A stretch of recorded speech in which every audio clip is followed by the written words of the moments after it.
오늘 말씀은 출애굽기 14장 9절에서 14절 말씀입니다. 이렇게 있습니다. 마침내 바로의 모든 병거와 기마와 그의 기병과 보병으로 구성된 이집트 군대가 이스라엘 백성을 추격하여 그들의 진을 치고 있는 바에히롯 근처 바알스본 맞은편 쪽으로 바닷가에 이르렀다. 바로가 다가오고 있었다.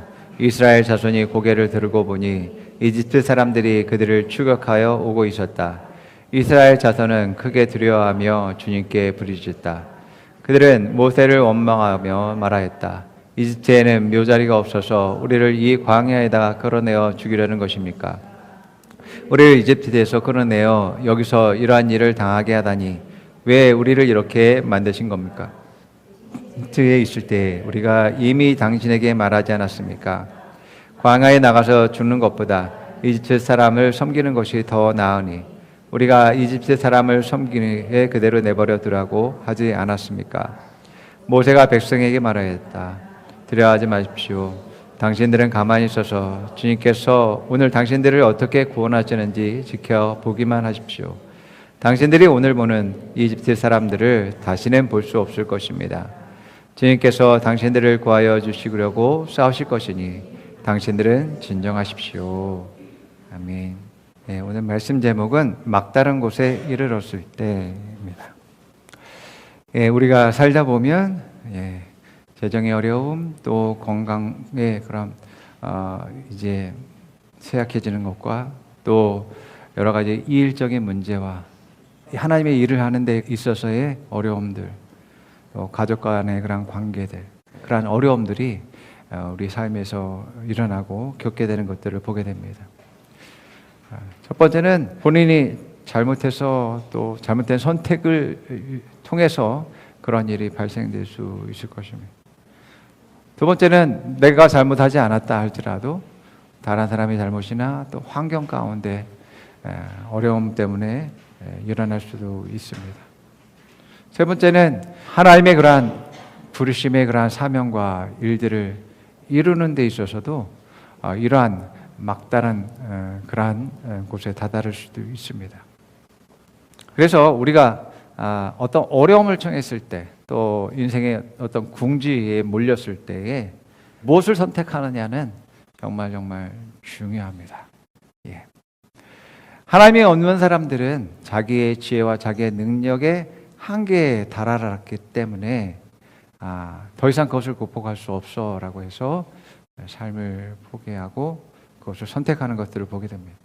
그러나 그리스도인은 나의 능력과 나의 지혜로 살아가는 사람들이 아니기 때문에 내가 한계점에 이르렀다 할지라도, 내가 막다른 곳에 있었다 할지라도 여전히 나는 소망이 있는 사람이야 라는 것을 잊지 말아야지만 되어집니다. 왜냐하면 나의 힘과 나의 지혜와 나의 능력과 나의 계획으로 살아가는 사람이 아니기 때문에 그렇습니다. 내가 내 능력으로 살아가고 내 지혜로만 살아가는 사람이라면 세상 사람들처럼 생각할 수 있겠지만 우리는 그러한 사람이 아니라는 것을 깨달아야지만 되어집니다. 자, 우리가 잘 알고 있는 탕자 이야기. 탕자는 자기 스스로가 잘못된 선택들을 했었던 사람입니다. 그래서 이제 막다른 그러한 곳에 이르게, 그런데 그 막다른 곳에서 그는 올바른 선택을 하게 됨으로 말미암아서 전화위복이 되는 그러한 것을 우리가 보게 되어집니다.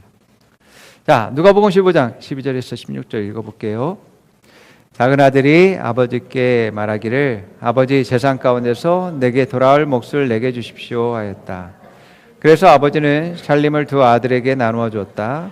며칠 뒤에 작은 아들은 제 것을 다 챙겨서 먼 지방으로 가서 거기서 방탕하게 살면서 그 재산을 낭비하였다. 그가 모든 것을 탕진했을 때 그 지방에 크게 흉년이 들어서 그는 아주 궁핍하게 되었다. 그래서 그는 그 지방의 주민 가운데 한 사람을 찾아가서 몸을 의탁하였다. 그 사람은 그를 들러 보내서 돼지를 치게 하였다. 그는 돼지가 먹는 쥐엄 열매라도 좀 먹고 배를 채우고 싶은 심정이었으나 그에게 먹을 것을 주는 사람이 없었다. 자, 여러분, 탕자의 계획은 완전히 실패했습니다. 이때 탕자가 선택해야지만 되었습니다. 다행스럽게도 탕자가 정신을 차렸다라고 성경은 말하고 있어요. 자기의 현실을 제대로 파악하는 것뿐만 아니라 나에게 있어서 정말 중요한 것이 무엇인지에 대해서 깨달았다라고 이야기하는 거죠. 누가복음 15장 17절에 21절 말씀 읽어볼게요. 그제서야 그는 제정신이 들어서 이렇게 말하였다. 내 아버지의 그 많은 품꾼들에게 먹을 것이 남아도는데 나는 여기서 굶어 죽는구나. 내가 일어나 아버지께서 돌아가서 이렇게 말씀드려야겠다. 아버지, 내가 하늘과 아버지 앞에 죄를 지었습니다. 나는 더 이상 아버지의 아들이라고 불릴 자격이 없으니 나를 품꾼의 하나로 삼아 주십시오. 그는 일어나서 아버지에게로 갔다. 그가 아직도 먼 거리에 있는데 그의 아버지가 그를 보고 측은히 여겨서 달려가 그의 목을 껴안고 입을 맞추었다.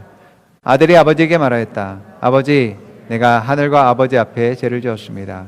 이제부터는 나는 아버지의 아들이라고 불릴 자격이 없습니다. 그전에는 제정신이 아니었다라고 말합니다. 왜냐하면 자기의 그러한 세상적인 성공에 대한 그러한 뜻과 계획, 꿈들이 너무나 컸기 때문에 거기에 몰두해 있었어요. 그래서 그 성공을 이루기 위해서 많은 사람들을 이제 믿고 따르고 했었는데 결국 그들은 아무런 도움이 되어지지 않았다라고 이야기합니다. 그런 상황에서 모든 것을 잃어버렸어요. 자기가 잘못한 것들을 깨닫게 되어지고 또 그것을 책임지기로 결단하고 또 아버지께로 돌아가는 것을 선택하게 되어집니다. 이것이 제정신을 차린 사람의 그러한 모습이다라고 이야기하고 있는 것입니다. 정신을 차린다라는 것은 자기가 무엇을 잘못했는지 깨닫고 회개하고 돌이키는 일들을 하는 것입니다. 그리고 대가를 치르게 될 때 회복하는 일들이 일어나게 되어집니다. 그것들을 깨닫고서 회개하고 돌이키고 아버지께로 돌아가야 되는 것입니다. 아멘. 예, 탕자 여러분, 아버지께로 돌아가십시오. 집으로 귀가하십시오. 예, 예. 자, 두 번째는 우리가 하나님의 뜻과 계획을 따르면서 하나님의 그러한 영광을 위해서 살아가지만은 그러나 우리의 걸림돌과 또 방해들이 되는 일들이 우리를 막다른 길로 이제 이르게 합니다. 그런 상황 가운데서 우리가 어떻게 그 하나님의 뜻을 발견하고 또 극복할 수 있는지도 나누기 원합니다. 여러분, 바울은 예수님을 만나기 전에는 교회를 핍박하는 사람이었습니다. 그리고 스데반을 잡아 죽이는 일에 있어서 그가 중심적인 인물이 되어졌습니다. 그런데 바울이 예수님을 만나기 전에 세상적으로 잘 나갔습니다. 그는 세상적으로 인정받았고 또 학문적으로도 승승장구했었고 또 그는 존경받는 그러한 사람이었습니다. 그런데 바울은 예수님을 만나고 난 뒤로부터 그의 삶의 목표가 달라졌죠. 자, 그의 삶의 목표는 달라졌지만 그가 과거에 갖고 있었던 많은 것들을 잃어버리게 되어졌었던 것들을 보게 됩니다. 뿐만 아니라 예전에 동료들이 자기를 이제 배척하고 따르는 모든 사람들이 돌아서게 되었습니다. 뿐만 아니라 동족들이 유대인들이 가는 곳마다 해방하고 바울을 죽이려고 하는 그러한 일들을 했었던 것들을 보게 됩니다. 그래서 여러 번 바울은 하나님의 뜻과 계획을 이루기 위해서 사역하지만 막다른 곳에 여러 번 이르게 되고 죽을 고비를 맞이했다라는 것을 보게 됩니다. 고린도후서 11장 23절에서 28절, 32절에서 33절 한번 읽어봅니다. 그들이 그리스도의 일꾼입니까? 내가 정신 나간 사람 같이 말합니다마는 나는 더 그렇습니다. 나는 수고도 더 많이 하고 감옥살이도 더 많이 하고 매도 더 많이 맞고 여러 번 죽을 뻔하였습니다. 유대 사람들에게 마흔에서 하나를 뺀 매를 맞은 것이 5번이요 채찍으로 맞은 것이 3번이요 돌로 맞은 것이 1번이요 파산을 당한 것이 3번이요 밤낮 꼬박 하루를 망망 바다를 떠다녔습니다. 자주 여행하는 동안에는 강물의 위험과 강도의 위험과 동족의 위험과 이방 사람의 위험과 도시의 위험과 광야의 위험과 바다의 위험과 거짓 형제의 위험을 당하였습니다. 수고와 고역에 시달리고 여러 번 밤을 지새우고 줄이고 목마르고 여러 번 굶고 추위에 떨고 헐벗었습니다. 그 밖의 것은 제쳐들고 들어서도 모든 기회를 염려하는 염려가 날마다 내 마음을 누르고 있습니다. 다마스쿠스에서는 아레다 왕의 총리가 나를 잡으려고 다마스쿠스 성을 지키고 있었으나 교우들이 나를 광주리에 담아 성벽의 창문으로 내어주어 나는 그 손에서 벗어났습니다. 아멘. 자, 하나님의 뜻과 계획을 위해서 삶을 드리고 그 부르심을 향해서 나아가는 그러한 바울의 삶 가운데 이처럼 엄청난 핍박들이 있게 되어지고 막다른 상황 가운데 놓여졌다라는 것을 보게 되어집니다. 우리 가운데 두려움으로 오게 되어지고 염려와 걱정이 있게 될 땐 또한 사역자들을 비난하고 또 불신하고 배신하는 일들까지 하게 되는 것들을 보게 되죠. 오늘 본문의 말씀에 있는 출애굽한 이스라엘 백성들이 홍해 앞에서 진을 치고 있었습니다. 그런데 애굽의 바로가 군대를 이끌고서 이제 이스라엘 백성들을 치기 위해서 쫓아오고 있는 것입니다. 이제 이스라엘 백성들은 바로와 홍해 그 사이에서 죽음의 위기 가운데 있었음을 보게 됩니다. 애굽의 군대들은 이제 자기의 장자들을, 자기의 아들들, 첫 아들들을 다 잃어버린 상황입니다. 그 아픔과 슬픔이 이제 원한이 되어져서 이제 쫓아오고 있습니다. 600대의 그러한 전차, 탱크들을 몰고 오고 있고 또 정예병의 그러한 군인들을 데리고서 바로가 쫓아오고 있는 것입니다. 자, 이런 상황 가운데서 이스라엘 백성들이 두려워하고 있는 것입니다. 자, 막다른 곳에서의 그러한 죽음의 공포와 두려움이 백성들 사이에서 이제 팽배하게 되어집니다. 자, 그러니까 이제 이곳저곳에서 불만의 목소리들이 들려오는 것이죠. 원망과 불신의 목소리들이 이제 높아지게 되어집니다. 애굽으로 돌아가자. 이제 죽는 것보다 노예가 되는 것 삶이 더 나아. 온 가족이 몰살당하는 것보다 이제 항복해서 그들을 주인으로 삼는 것이 낫지 않겠느냐라고 말합니다. 우리가 하나님의 뜻과 계획을 따르기보다는 우리가 그냥 평범하게 세상 사람들처럼 사는 것이 더 낫지 않겠느냐라고 타협하는 목소리들이 나오게 되어집니다. 자, 두려움에 떠니까 이것이 또 하나의 그러한 해결책이라고 생각하고 동조하는 무리들이 생겨나게 되죠. 동조하는 무리들은 이제 그들의 지도자인 모세와 아론 그러한 사역자들을 이제 배척하는 그러한 일들을 하게 되는 것들을 보게 되어집니다. 자, 이렇게 타협과 회유가 그들 안에 있게 되어졌을 때 하나님의 그러한 뜻과는 반대되는 것을 선택하는 일들이 일어나게 되어진 것을 보게 됩니다. 다니엘과 세 친구의 그러한 상황에서도 느부갓네살 왕이 자기 자신의 신상을 만들고서 절하라고 합니다. 그렇지만 다니엘과 그 세 친구는 이것을 거부하죠. 그때에 이스라엘의 관리들이 이 다니엘과 세 친구를 보면서 고발함을 통해서 왕 앞에 붙잡혀 오게 됩니다. 그때 왕이 이 다니엘과 세 친구를 회유합니다.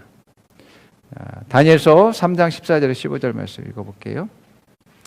느부갓네살 왕이 그들에게 물었다. 사드락과 메삭과 아벳느고는 들어라. 너희가 참으로 나의 신을 섬기지 않고 내가 세운 금신상에 절을 하지 않았느냐? 지금이라도 너희가 나팔과 피리와 검은고와 사형금과 칠형금과 풍수 등 갖가지 악기 소리가 날 때에 내가 만든 신상에게 엎드려 절을 할 마음이 되어 있으면 괜찮다. 그러나 그렇지 않으면 즉시 불타는 용광로 속에 던져 넣을 것이다. 어느 신이 너희를 내 손에서 구원할 수 있겠느냐? 느부갓네살 왕은 그 당시에 아주 막강한 힘과 능력을 가진 사람이었습니다. 많은 나라를 정복했었고 또 지배한 그러한 왕이었습니다. 다니엘서 3장 16절에서 18절 읽겠습니다. 사드락과 메삭과 아벳느고가 왕에게 대답하여 이르되 굽어 살펴주십시오. 이 일을 두고서는 우리가 임금님께 대답할 필요가 없는 줄 압니다.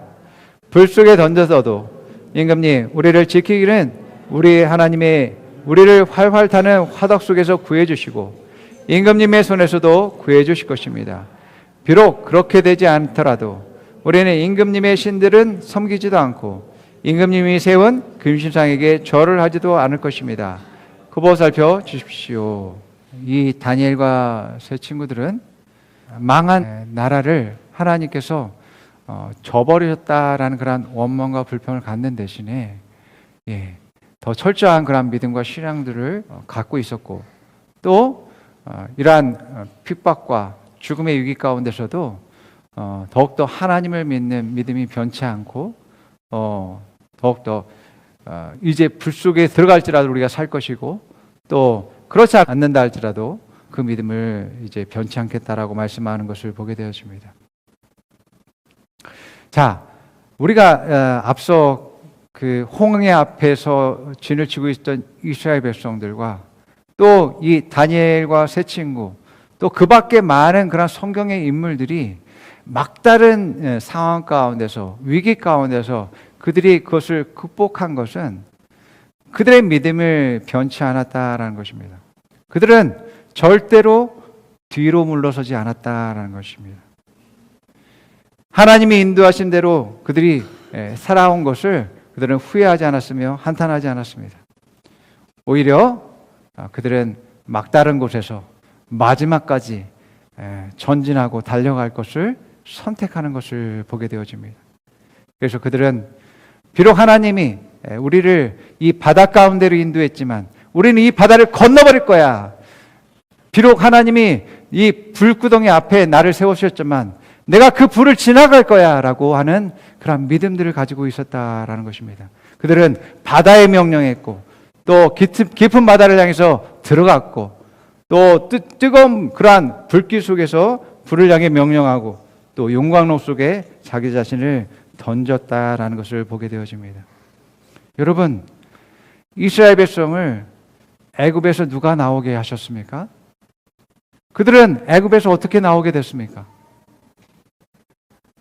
하나님이 그들을 구원하셨고 하나님은 그들을 정말 젖과 꿀이 흐르는 땅으로 인도하고 계십니다. 그러한 하나님이 인도하는 가운데서 이제 홍해를 만난 것입니다. 또 바로의 그러한 군대를 만나게 되어졌죠. 자, 지금 이 상황 가운데서 막다른 상황 가운데서 하나님의 인도함은 어디 있습니까? 많은 사람들이 말할 거 아니에요. 나의 이 문제와 이 어려움과 이 힘든 상황 가운데서 도대체 하나님은 어디 있습니까?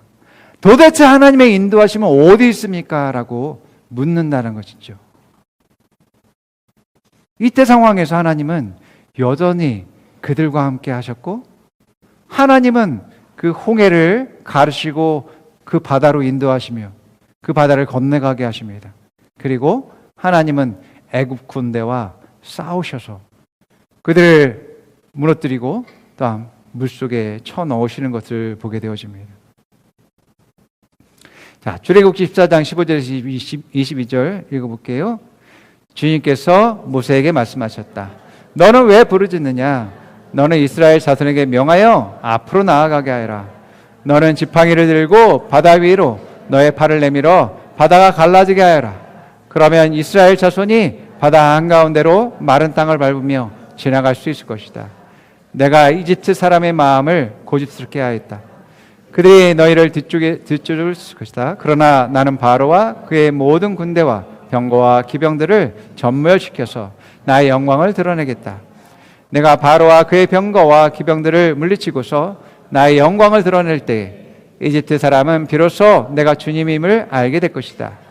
이스라엘 진 앞을 인도하는 하나님의 천사가 진 뒤로 옮겨가자 진 앞에 있던 구름 기둥도 진 뒤로 옮겨가서 이집트 진과 이스라엘 진 사이에 가로막고 섰다. 그 구름이 이집트 사람들이 있는 쪽은 어둡게 하고 이스라엘 사람들이 있는 쪽은 환하게 밝혀주었으므로 밤새도록 양쪽이 서로 가까이 갈 수 없었다. 모세가 바다 위로 발을 내밀었다. 주님께서 밤새도록 강한 동풍으로 바닷물을 뒤로 밀어 내리시니 바다가 말라서 바닥에 드러났다. 바닷물이 갈라지고 이스라엘 자손은 바닷 가운데로 마른 땅을 밟으며 지나갔다. 물이 좌우에서 그들을 가리는 벽이 되었다. 아멘. 우리가 하나님을 인도하심을 따라서 갈 때에 이러한 막다른 길에 이르를 수 있습니다. 장애물을 만날 수 있습니다. 그러나 여전히 하나님은 우리를 인도하시고 계시고 또 함께 하시고 계십니다. 단지 그 방해물들은, 그 문제들은 우리를 두렵게 할 뿐입니다. 우리를 위협하고 협박합니다. 그러면서 회유하고 하나님 뜻과는 다른 길로 갈 것을 말하고 있습니다. 그런데 여러분, 우리가 오늘 말씀에서 기억해야 될 것은 하나님이 인도하신 가운데 내가 가고 있다면 나의 승리는 끝까지 하나님의 인도함을 따르는 데 있음을 여러분들 기억하시 바랍니다. 그래서 히브리서 10장 38절 39절 이런 말이에요. 나의 의인은 믿음으로 살 것이다. 그가 뒤로 물러서면 내 마음이 그를 기뻐하지 않을 것이다. 우리는 뒤로 물러나서 멸망할 사람들이 아니라 믿음을 가져 생명을 얻을 사람들입니다. 여러분들이 어떤 문제와 막다른 사람 가운데 있었을 때 염려하고 걱정하는 것을 다루십시오. 말씀으로 그것을 다루고 또 하나님의 그러한 뜻과 또 인도하심과 역사하심과 그것을 통해서 여러분들의 생각과 마음과 감정을 다루십시오. 그리고 말씀으로 여러분 자신을 세우셔야지만이 되어집니다. 왜냐하면 여러분의 그 믿음이 바로 승리의 비결이기 때문에 그렇습니다. 아멘. 여러분의 믿음이 승리의 비결입니다. 그 막다른 곳에서 여러분들이 승리하고 또 벗어날 수 있는 그 비밀이 거기에 있다라는 것입니다. 그러므로 여러분, 우리가 하나님의 뜻과 계획을 따라가고 하나님의 인도하심을 받으면서 나아가게 될 때 그런 상황 가운데 돼서 막다른 길에 이르렀을 때 우리는 뒤로 물러서면 안 됩니다. 뒤돌아가면 안 됩니다. 또한 두려워하거나 후회하지 않아야지만 됩니다. 우리가 그 상황 가운데서도 믿음으로 세상을 이길 때에 우리는 승리하게 되는 거죠.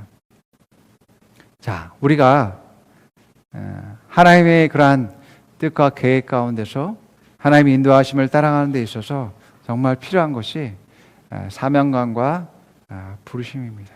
부르심. 사명감과 부르심이 없으면 문제와 어려움과 막다른 길에 이르렀을 때 원망하게 되고 또 그 회의에 넘어가게 되고 되돌아서게 되는 일들을 하게 됩니다.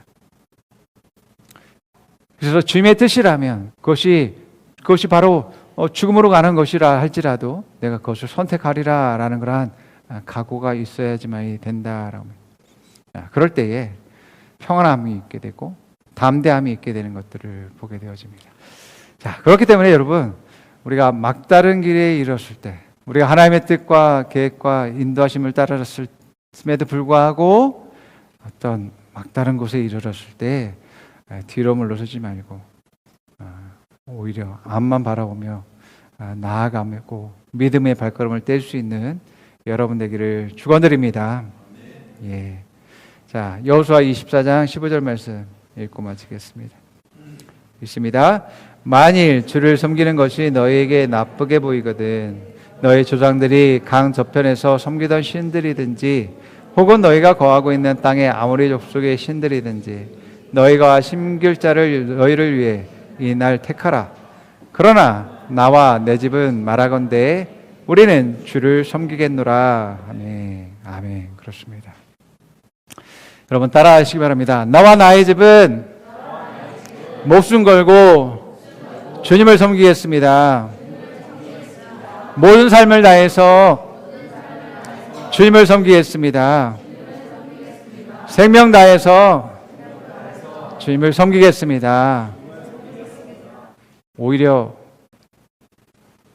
극심한 상황, 막다른 상황에선 아이러니하게도 살고자 하실 때 두려움과 염려가 더 커지지만 우리가 주님의 영광과 주님의 뜻을 위해서 죽기를 각오한다라고 생각한다면 더 큰 용기와 힘과 담대함이 우리 가운데 있게 될 것입니다.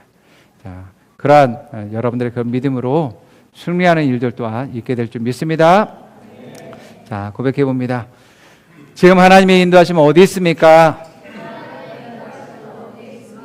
막다른 곳에서 주님을 기대합니다. 여전히 주님은 나를 인도하십니다. 나를 지키고 보호하십니다.